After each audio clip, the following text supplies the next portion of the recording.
미국의 어느 초등학교 교실에서 있었던 이야기입니다. 교사가 아이들에게 이렇게 말했습니다. 얘들아, 살아있는 인물 중에서 가장 존경하는 사람 이름을 말해봐. 그러자 아이들이 저마다 이름을 하나씩 댑니다. 오바마, 빌 게이츠, 워런 버핏, 오프라 윈프리. 그런데 한 아이가 이렇게 말합니다. 예수님이요. 그러자 선생님이 얼굴을 찌푸리면서 말합니다. 십자가에 달려서 죽었잖아. 살아있는 인물을 말하라니까. 그 말을 들은 아이가 반박을 합니다. 아니요, 예수님은 죽었다가 부활하셨거든요. 그러니까 지금도 살아 계시죠. 그 말을 듣고 교사는 그만 얼굴이 빨개지고 말았다라는 이야기입니다.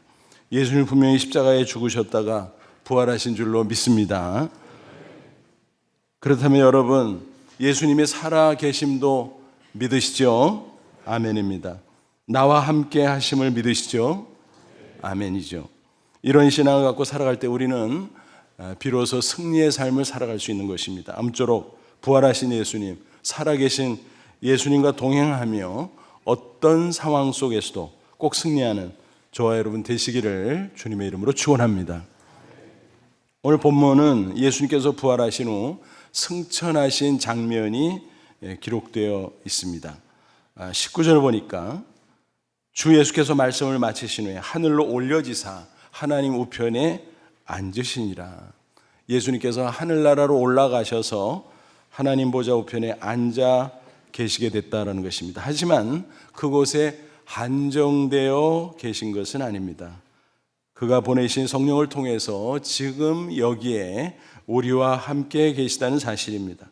마태복음의 기록을 보면 예수님께서 승천하면서 하신 말씀이 있죠. 28장 20절, 내가 세상 끝날까지 너희와 항상 함께 있으리라. 여러분, 이것을 육신적으로 생각하면 좀 이상하죠.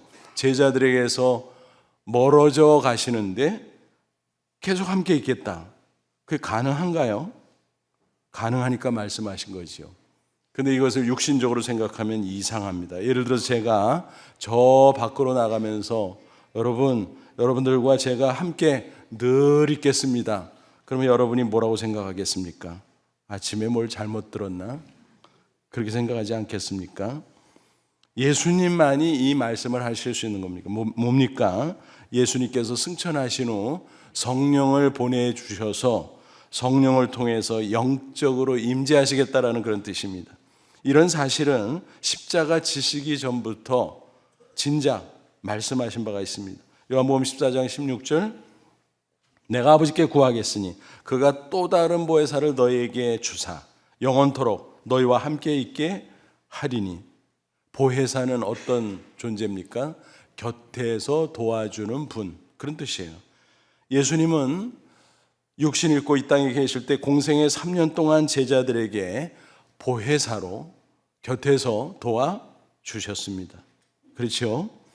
그런데 이제 부활하신 몸으로는 더 이상 지상에 계시지 않고 승천하십니다. 대신에 성령을 보혜사로 보내주시겠다라는 약속의 말씀입니다. 그런데 그냥 보혜사가 아니라 그 앞에 수식어가 붙죠. 또 다른 보혜사. 뭐예요? 영어 성경은 another라고 되어 있는데 이거는 뭔가요? 뭐가 하나 있는데 똑같은 또 하나. 그게 another잖아요.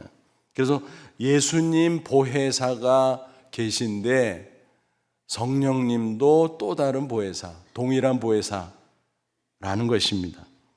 요한복음 14장 18, 20절 보면 또 이런 말씀이 나와요. 내가 너희를 그와 같이 버려두지 아니하고 너에게로 오리라.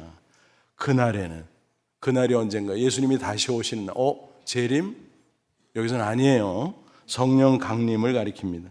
성령을 보내셔서 성령이 강림하면 내가 아버지 안에 너희가 내 안에 내가 너희 안에 있는 것을 너희가 알리라. 뭐예요? 성부 성자 성령 삼위일체 하나님.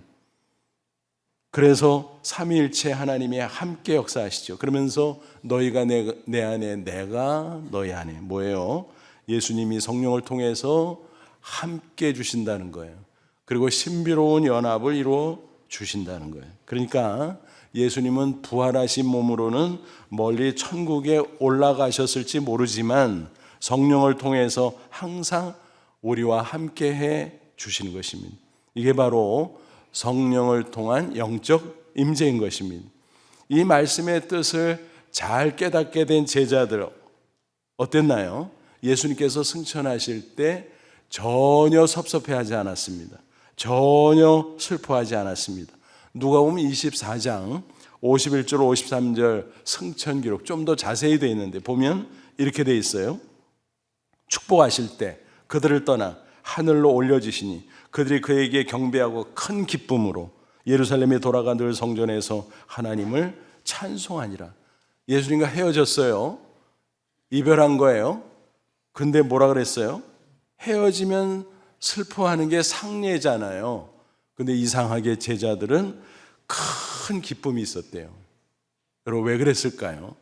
잠시 헤어지는 것 같지만 금세 성령을 보내주실 거예요. 또 다른 보혜사 예수님이 함께하는 것과 똑같습니다. 그러니까 슬퍼할 게 없죠.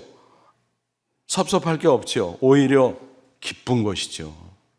그렇습니다. 예수님은 성령을 통해서 우리와 함께 해주시고 아예 우리 안에 들어와서 함께 사신다고까지 말씀하셨어요.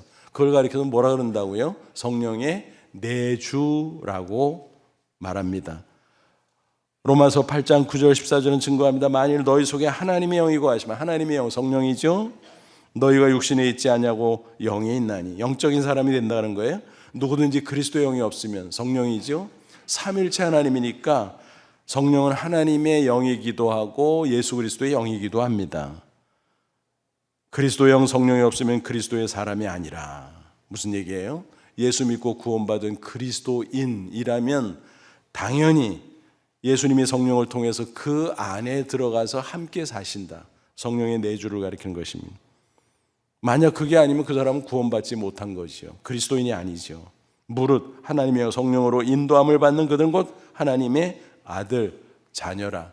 그래서 성령이 내주하시고 그 성령이 그 인생을 인도해 주신다는 사실입니다. 그러니까 정리해서 말씀을 해요. 예수님은 승천하셔서 천상에서도 역사하시고 지상에서는 성령을 통해서 역사하시고 그죠? 20절 보세요. 제자들이 나가 두루 전파하세 주께서 함께 역사하사 그랬어요. 제자들이 흩어져 지상에서 열심히 복음을 전하잖아요. 근데 주님이 함께 하신대요. 지상에서. 어떻게 해요? 성령을 통해서. 그 얘기입니다. 그래서 천상에서 지상에서 역사하시는 부활의 주님, 살아계신 주님임을 알 수 있습니다.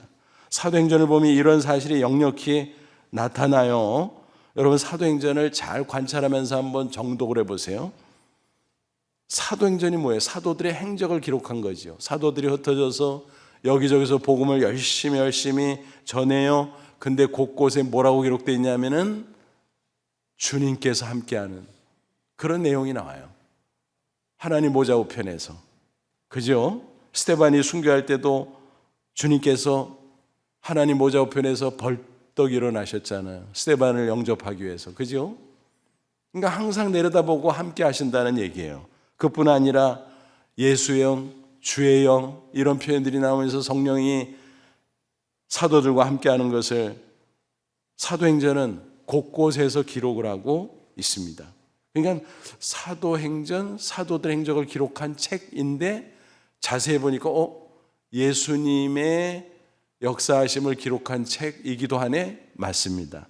또 성령님이 역사하신 것을 기록한 책이기도 하네? 맞습니다. 그래서 사도행전을 이렇게 별명으로 부르기도 합니다. 뭐예요?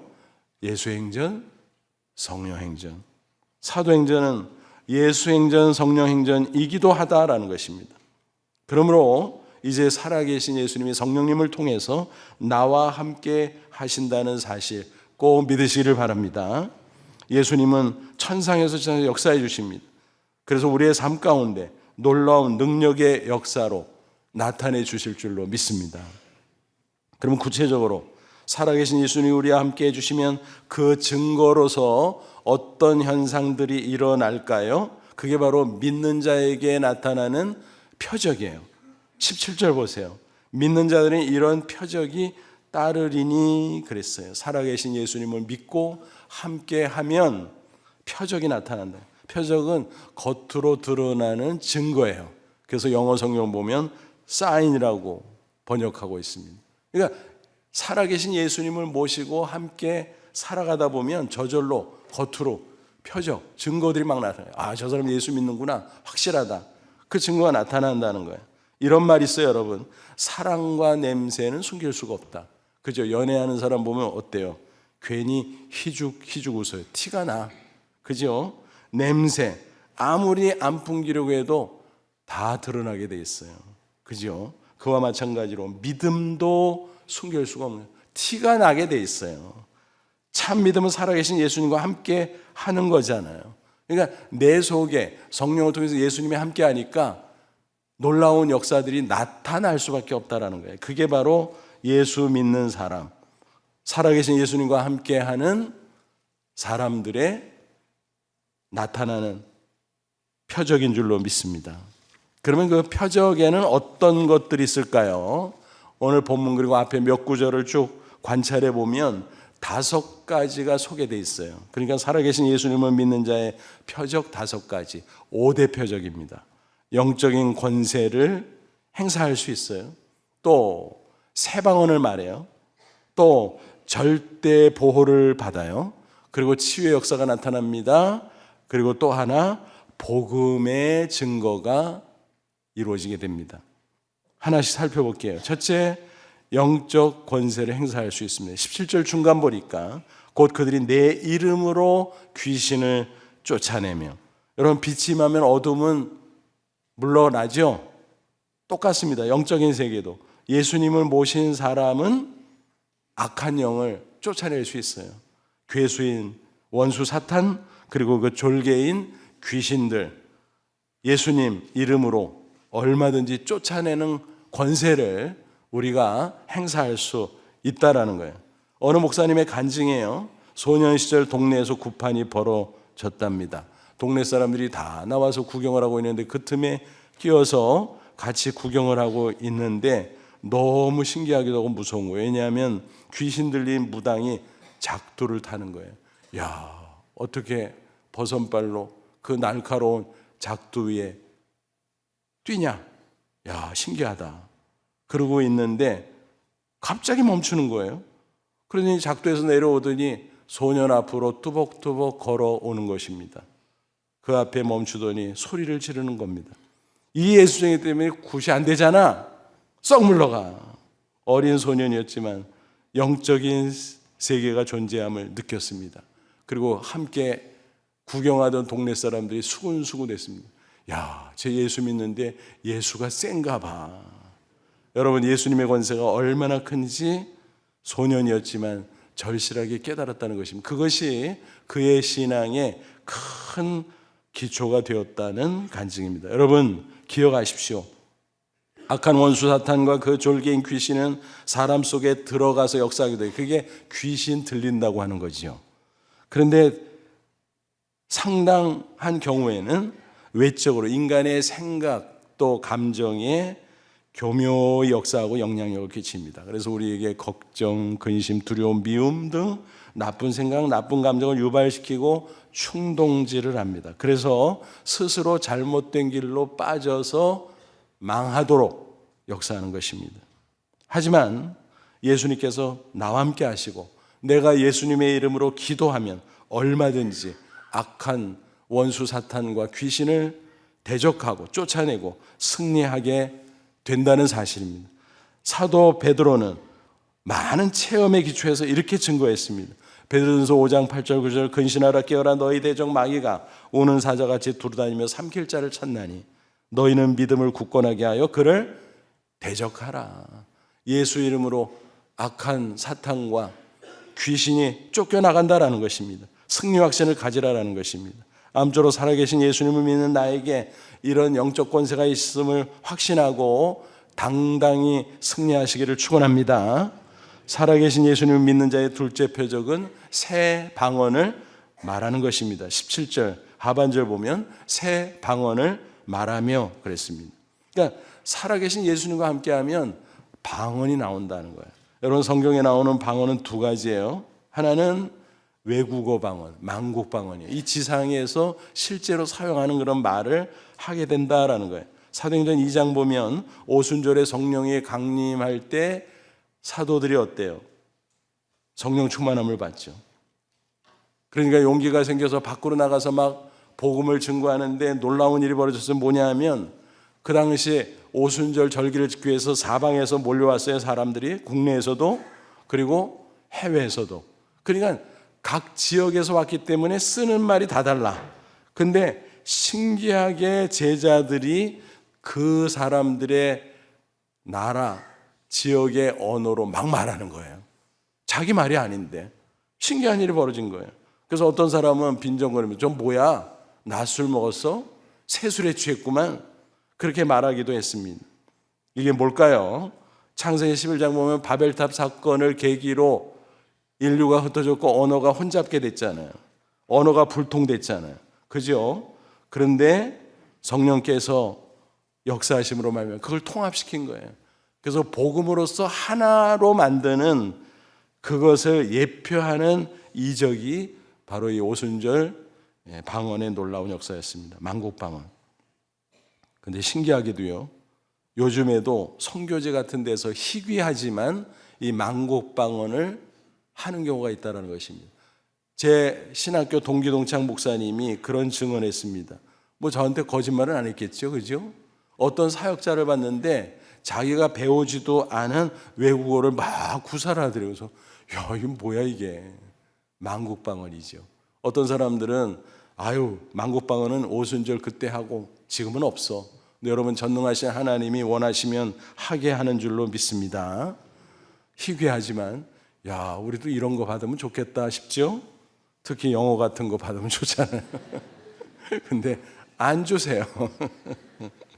잘 안 주세요. 그 다음에 또 은사 방언이 있어요. 은사 방언. 고린도서 12장에 성령의 은사들이 여러 가지 많이 나와 있는데 그 중에 하나가 방언의 은사죠. 이것은 하나님과 우리 영혼이 영적으로 소통하는 언어예요. 그러니까 영적 언어죠. 영적 언어. 방언의 은사를 받으면 깊이 기도할 수 있어요. 오래 기도할 수 있어요. 하나님과 신령한 교제를 나눌 수 있기 때문에 기쁨이 충만해요. 밤새 방언으로 기도해 피곤한 줄도 모르고 기쁨으로 기도할 수 있는 것입니다. 경험한 사람들은 아마 아실 줄 압니다. 방언의 은사는 물론 모든 사람에게 다 주시는 것은 아니에요. 하나님이 원하는 사람에게 주시죠. 하지만 우리 편에서라면 그런 거 좋으면 나도 받았으면 좋겠네 하고 사모하고 기도하는 것도 좋습니다. 살아계신 예수님이 성령을 통해서 나와 함께 하시는 좋은 증거가 되기 때문에 우리 신앙에 큰 유익이 된다는 사실입니다.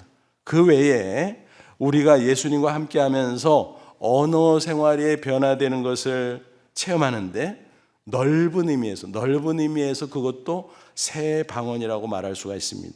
예를 들면 이런 거예요. 예수 믿기 전에는 부정의 언어를 했어요. 그냥 부정적이고 나쁜 말만 했어. 근데 이제는 밝아져서 긍정의 언어를 구사해. 또 과거에는 저주의 언어를 했는데 지금은 축복의 언어를 말합니다.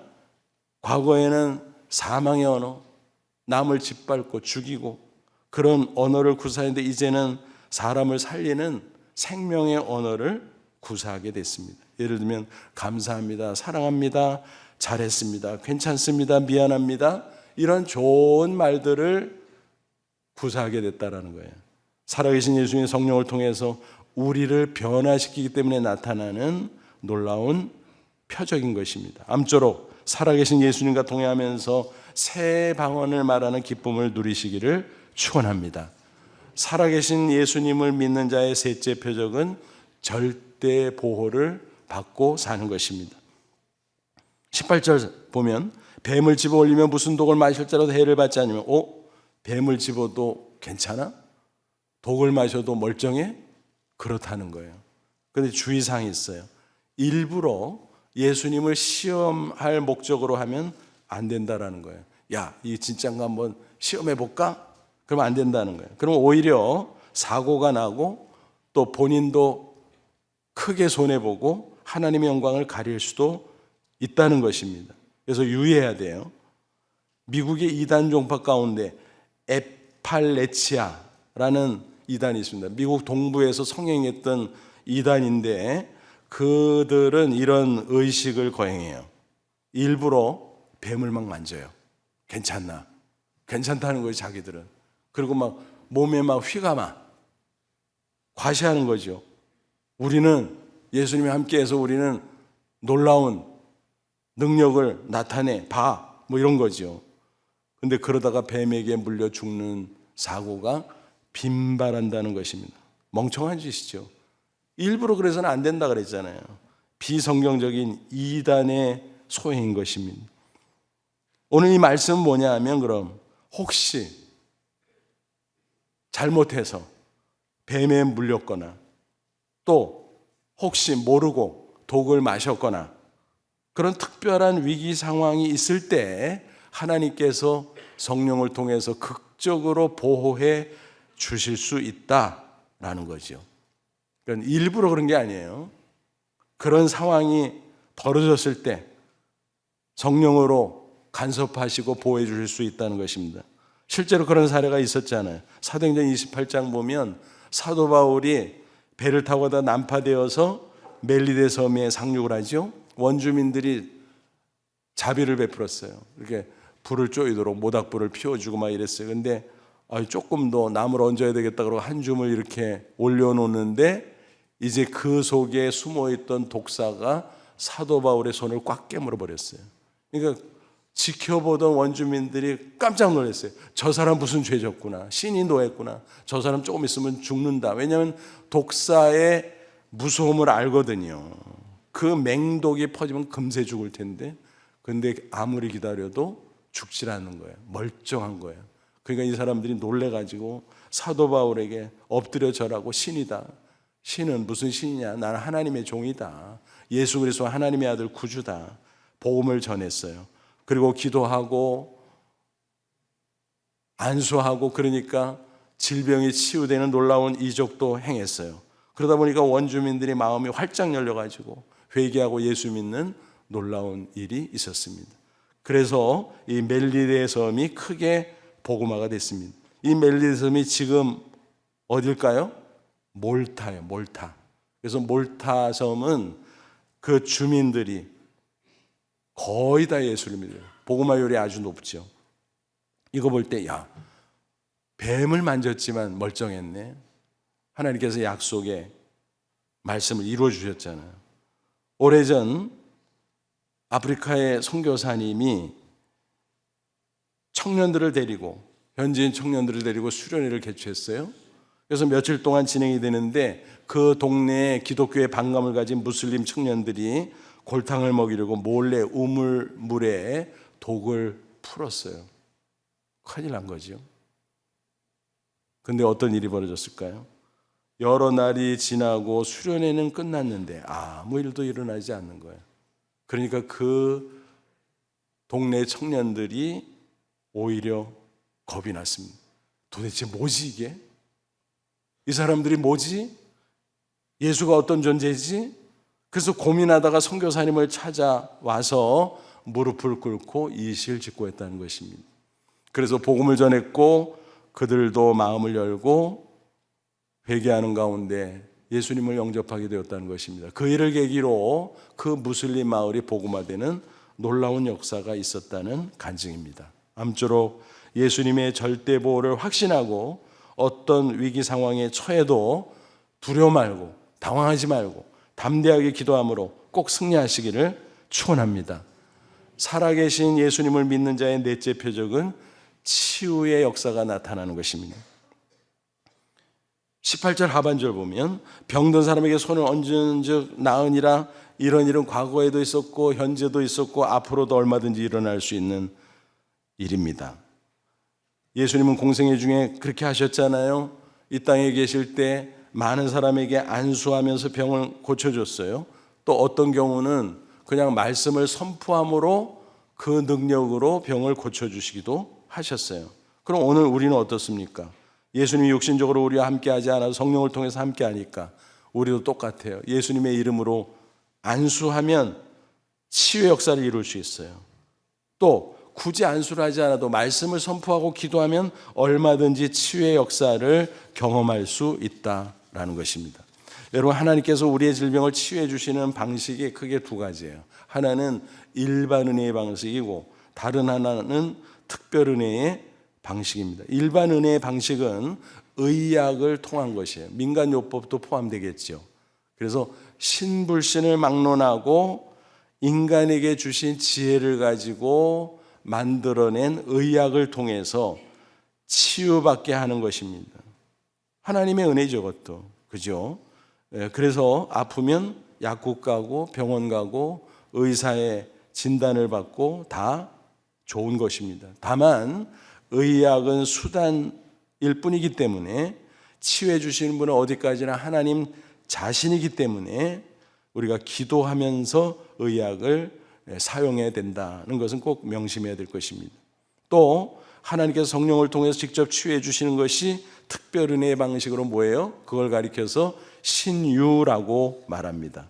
신유를 위해서 목회자가 안수 기도를 해주면 성도들이 되게 좋아하죠. 맞습니다. 좋은 겁니다. 목회자도 간절히 기도하고 성도도 간절히 기도하고 그런 가운데 성령의 치유하시는 역사가 나타나는 것입니다.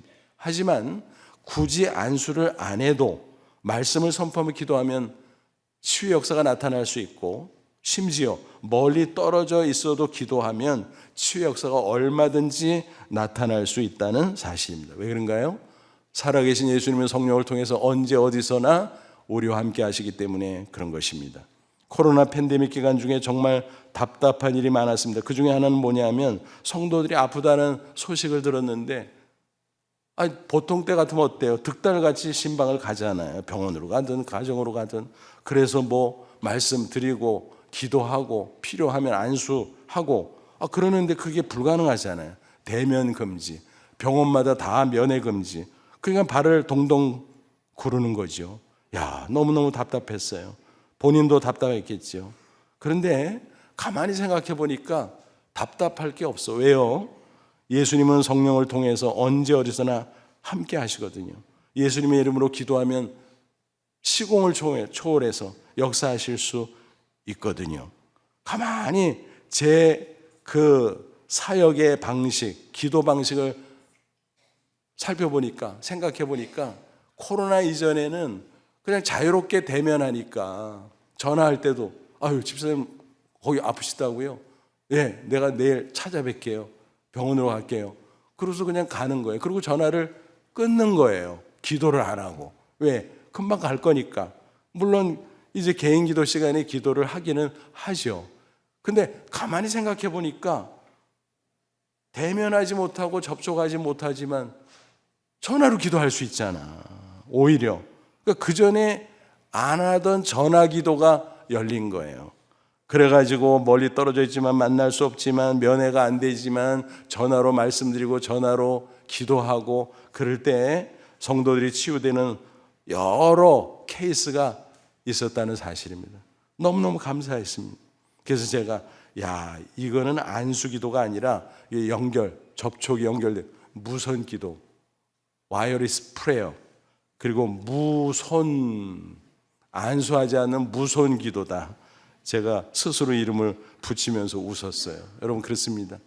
기도하면 거리 상관없이 만나든 안 만나든 상관없이 안수하든 안 하든 상관없이 성령을 통해서 치유 역사가 나타나는 줄로 믿습니다.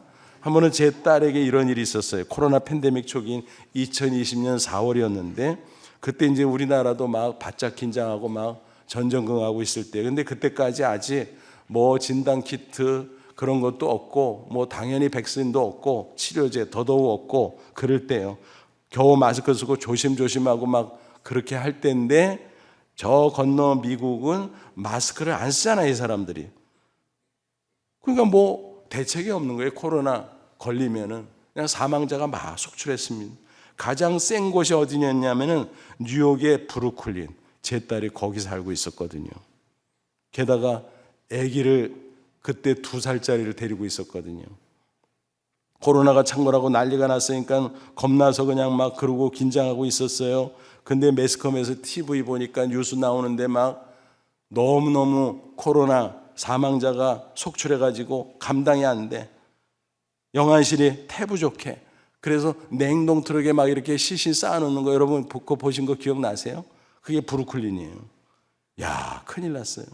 그런데 어느 날 전화를 하더니 막 우는 거예요. 아빠 나 열이 펄펄 나. 몸이 막 쑤셔. 야, 이거 뭐냐? 코로나냐 뭐냐? 그건 뭐 알 수도 없고 병원 갈 수도 없고 그때 상황에서 옆에는 또 2살짜리 아기가 있고 큰일 난 거예요. 어떻게 해요? 뭘 어떻게 기도해야지? 야, 만날 수 없지만 예수님은 거기도 계시고 나한테도 있다. 성령님은 너한테도 있고 나한테도 있다. 그러니 전화 붙들고 기도하자. 그래서 붙잡고 말씀 주고 간절하게 기도했어요. 그런데 하나님께서 도와주셔서 열이 떨어지고 몸이 온전한 상태로 회복되는 치유의 역사가 나타났습니다. 너무 감사했어요. 어쩔 줄 몰랐던 그 상황에서 그런 은혜를 받고 오니까 얼마나 감사해요. 그래서 다시 전화로 감사의 기도를 함께 드렸습니다. 여러분, 오늘날 의학이 발달됐지만 수단일 뿐, 앞에서도 말씀드렸어요. 결국 치유자는 하나님이신 줄로 믿습니다. 똑같은 약을 먹어도, 똑같은 의사에게 수술을 받아도 기도하면서 살아계신 예수님을 의지하면 치유의 역사를 경험하게 될 줄로 믿습니다. 아무쪼록 치유의 역사로 질병을 이기고 건강하게 살아가는 저와 여러분 되시기를 축원합니다. 마지막 5번째, 살아계신 예수님을 믿는 자의 표적은 복음 증거입니다. 복음이 증거가 돼요. 20절, 제자들이 나가 두루 전파할새 주께서 함께 역사하사 그 따르는 표적으로 말씀을 확실히 증언하시니라. 제자들이 들어서 복음을 열심히 전하는데 그 현장에 예수님이 성령을 통해서 함께 하시니까 여러 가지 표적들이 나타나면서 복음을 증명해요. 이게 진리다 라는 사실. 마치 시청각 교제인 것처럼 표적이 나타나서 복음 증거가 됐다라는 것입니다. 여러분, 살아계신 예수님이 정말 성령을 통해서 나와 함께 하십니까? 그러면 복음을 전하고 싶은 마음이 생겨요. 자동으로. 그렇잖아요. 내가 예수 믿고 구원받았어. 구원의 감격이 있어. 넘치죠? 너무너무 좋아. 야, 어떻게 이걸 가만히 있어요? 기쁜 소식을. 복음이 기쁜 소식이잖아요. 가족들에게 전하고 싶습니다. 친구들에게 전하고 싶습니다. 직장 동료들에게 전하고 싶습니다. 심지어는 지나가는 사람에게도 전하고 싶고 그래요.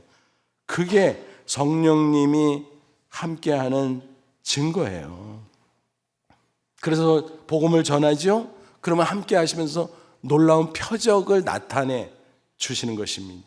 그러므로 여러분, 혹시 나도 예수님이 나와 함께하는 표적을 경험하고 싶어. 그러면 열심히 전도하시면 돼요. 그러면 그런 표적들이 풍성하게 나타나는 줄로 믿습니다. 여러분, 우리나라 최남단이 어디예요? 마라도죠. 마라도. 제주도 밑에 모슬포에서 배 타고 한 30분 가면 나오는 마라도. 그곳에 교회가 세워져 있어요. 가보신 분 있죠? 마라도 교회. 그 설립자는 방다락 목사님입니다. 그분의 간증이에요. 그는 청년 시절 제주도에서 오토바이 사고를 크게 당했습니다. 정신을 잃었어요. 병원에 실려갔겠죠. 사흘 만에 눈을 떴는데 세상에 온몸에 붕대가 칭칭 감겨져 있었어요. 겨우 오른손만 조금 움직일 정도였어요. 너무너무 기가 막혔습니다. 그런데 문득 성경을 읽고 싶은 거예요. 그런데 자기가 스스로 할 수가 없어요. 못 움직이니까. 그래서 간호사에게 성경 좀 읽어주시면 좋겠습니다 부탁했더니 흔쾌하게 읽어주는 겁니다. 근데 그 성경 구절 읽을 때 듣는데 귀에 쏙 들어온 성경 구절이 있었어요. 뭘까요? 사도행전 1장 8절. 오직 성령이 너희에게 임했으면 너희가 권능을 받고 예루살렘과 온 유대와 사마리아 땅끝까지 내 증인이 되리라. 이 말씀이 귀에 쏙 들어가 가슴을 친 거예요. 그는 눈물을 흘리면서 반응했습니다. 이제는 내가 정신 차리고 복음을 증거하는 사역자로 헌신하겠습니다. 결단했습니다. 회복되는 그는 정말 신학을 했어요. 그리고 전도사가 됐어요. 그래서 땅끝, 내가 받은 말씀 땅끝이 어디지? 마라도지 뭐. 그래서 마라도에 들어갔더니 그 당시 19가구의 주민들이 거주하고 있었는데 얼마나 배타적인, 되게 바닷가 사람들이 그러잖아요. 미신이 성하고 주술과 또 우상숭배가 성하고, 그러니까 예수 이름 듣기도 싫어하는 거예요. 그래서 너무너무 어려운 가운데 그래도 조심조심 복음을 전하는데 열매가 있나? 하나도 없는 가운데 3개월이 지났을 때였습니다. 소문을 들으니까 어느 집에 노인 어르신이 임종을 앞두고 있다는 거예요. 그래서 급한 마음에, 야, 큰일 났다. 그 어르신 자칫 잘못하면 복음을 받지 못하고 돌아가실 때 큰일 났다. 그래서 이제 그 집으로 갔어요. 그래서 누워있는 할아버지에게 다가가서 귀 속에다가 대고 말했어요. 할아버지, 예수님 하나님의 아들이에요. 십자가에 줬다 부활하셨어요. 살아계세요. 믿으시면 구원받고 영생 얻고 살아날 수 있어요. 병도 치유할 수 있어요. 예수님 믿겠어요? 믿으면 고개를 끄덕여 보세요. 그렇게 한참 전도를 하고 있는데 할머니가 그거를 보더니 부직갱이를 두고 쫓아오는 거예요. 이놈아, 아니 아픈 사람 데리고 장난하냐 지금, 모욕주냐. 그래서 도망쳐 나왔습니다. 근데 도저히 포기가 안 되는 거예요. 그 어르신 어떡하지. 그래서 조심조심 살금살금 그 집에 다가가서 망을 보다가 할머니가 잠시 자리를 비운 틈에 들어가서 또 할아버지 귀에다가 말하기 시작했습니다. 할아버지, 내가 지난번에 예수님 얘기해 줬죠. 예수님 믿으실래요? 믿으면 구원받아요, 영생 얻어요, 천국 갈 수 있어요. 그리고 할아버지의 병도 고칠 수 있어요. 믿으시면 고개 끄덕여 보세요. 그러더니 고개를 끄덕이는 거예요. 그러면서 놀라운 일이 벌어졌습니다. 내가 기도해 줄게 안수하면서 기도해 줬습니다. 그랬더니 노인은 생기를 되찾았고 3일 만에 일어나고 일주일 만에 밭에 가서 일하고. 놀라운 일은 그 작은 지역에 소문이 쫙 퍼졌죠. 그 일을 계기로 마라도에 복음의 문이 열렸고 많은 주민들이 예수님을 믿게 되었다라는 것입니다. 그리고 교회를 세울 수 있었습니다. 거기 가면 짜장면집 많죠. 그 짜장면집 사람들이 다 예수 믿고 헌금해서 그 교회 운영을 한대요. 근데 그 마라도에는 자살 기도자들이 그렇게 많이 온대요. 그래서 그 사람들에게 복음을 전해서 많이 살렸대요. 그들 가운데 무트로 가서 다시 재기하고 유명 인사가 된 분도 있다는 간증도 있습니다. 여러분, 예수님 부활하셔서 오늘도 살아 계시는 줄로 믿습니다.